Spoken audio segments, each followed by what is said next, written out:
Hello, നമ്മൾ മഹാരാജ എന്ന് പറയുന്ന ചിത്രത്തിൻ്റെ ഒരു ഡീറ്റെയിൽ ആയ റിവ്യൂ നമ്മുടെ ചാനൽ പറഞ്ഞിട്ടുണ്ട്. ഇതൊരു ഷോർട്ട് റിവ്യൂ ആണ്. എന്നാൽ എനിക്ക് തോന്നുന്നു തമിഴ് ഇൻഡസ്ട്രിയുടെ തിരിച്ചറിവ് തന്നെയാണ് മഹാരാജയിലൂടെ സംഭവിച്ചുകൊണ്ടിരിക്കുക. കാരണം ഇതിനു മുമ്പ് ഇറങ്ങിയ അരമന 4 അതുപോലെ തന്നെ ഗരുഡൻ അതിനുശേഷം അത്യാവശ്യം പോസിറ്റീവ് അഭിപ്രായമായി മുന്നേറുകയാണ് മഹാരാജ എന്ന് പറഞ്ഞിട്ടുള്ള മൂവി. കാരണം എന്നിലെ പ്രേക്ഷകന് പൂർണ്ണമായിട്ടും ഒരു സംതൃപ്തി നൽകിയിട്ടുള്ള ഒരു ചിത്രം തന്നെയാണ് മഹാരാജ എന്ന് വേണമെങ്കിൽ പറയാൻ സാധിക്കും. കാരണം മഹാരാജയുടെ ഡയറക്ഷനിൽ നിതിലൻ സ്വാമിനാഥനാണ് അദ്ദേഹം തന്നെയാണ് തിരക്കഥ. കാശി നോക്കി കഴിഞ്ഞാൽ വിജയ് സേതുപതിയുടെ 50ാമത്തെ ചിത്രം തന്നെയാണ്. കാരണം 50ാമത്തെ ചിത്രത്തിലൂടെ അദ്ദേഹത്തിന് മികച്ചൊരു തിരിച്ചുവരവ് തന്നെയാണ് മഹാരാജയിൽ സംഭവിച്ചിട്ടുണ്ടായിരുന്നത്. അതിനെ സപ്പോർട്ടിനെ അനുരാഗ് കശ്യപ്, അഭിരാമി, മമത മോഹൻദാസ് തുടങ്ങിയവർക്ക് പ്രധാനമായും കാശിങ് ചിത്രത്തിൽ വരുന്നുണ്ട്.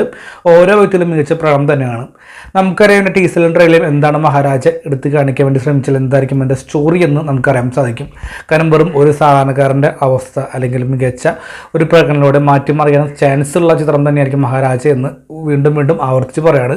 കാരണം അത് ശക്തമാക്കി തരുന്ന അതിൻ്റെ ഓരോ പോസ്റ്റർ ആണെങ്കിലും അതുപോലെ ടീസർ ട്രെയിലറൊക്കെ നമുക്ക് മനസ്സിലാക്കി തരുന്നു. കാരണം ഒരു വസ്തു കാണാതാവുന്നു, പോലീസ് സ്റ്റേഷനിൽ കംപ്ലയിൻറ്റ് കൊടുക്കുന്നു, പിന്നീട് എന്തായിരിക്കും ആ വസ്തുവിൽ ഉണ്ടാകുക, അല്ലെങ്കിൽ എന്തായിരിക്കും ഈ വ്യക്തി ഇങ്ങനെ കംപ്ലയിൻറ്റ് കൊടുക്കാൻ കാരണം, എന്തായിരിക്കും കണ്ടിന്യൂഷൻ, കാര്യങ്ങളൊക്കെ നമുക്ക് തോന്നുന്ന കാര്യങ്ങളൊക്കെ തന്നെയാണ്. കാരണം അതിലുള്ള കഥാപാത്രങ്ങൾക്ക് തോന്നുന്ന ചിന്ത കാരണം പ്രേക്ഷകരിലേക്ക് എത്തിക്കുന്നുണ്ട്. അത് മികച്ചൊരു പോസിറ്റീവായി തോന്നി. കാരണം ഇതിൽ പോസിറ്റീവ് വരുമ്പോൾ ഒരുപാട് ഘടകങ്ങളുണ്ട്. അതായത് തിരക്കഥ, ഡയറക്ഷൻ, എഡിറ്റിംഗ്, BGM, പശ്ചാത്തലം വരുന്ന സീൻസ്, എല്ലാ കാര്യങ്ങളും മികച്ച പ്രകടനങ്ങളെല്ലാം കൊണ്ട് തന്നെ ഒരു സമ്പന്നം തന്നെയാണ്. അപ്പോൾ മഹാരാജയെക്കുറിച്ച് ഡീറ്റെയിൽ ആയിട്ട് റിവ്യൂ അറിയാൻ താല്പര്യമുള്ള നമ്മുടെ ഡീറ്റെയിൽ ആയ റിവ്യൂ കണ്ടു നോക്കുക, അഭിപ്രായം രേഖപ്പെടുത്തുക.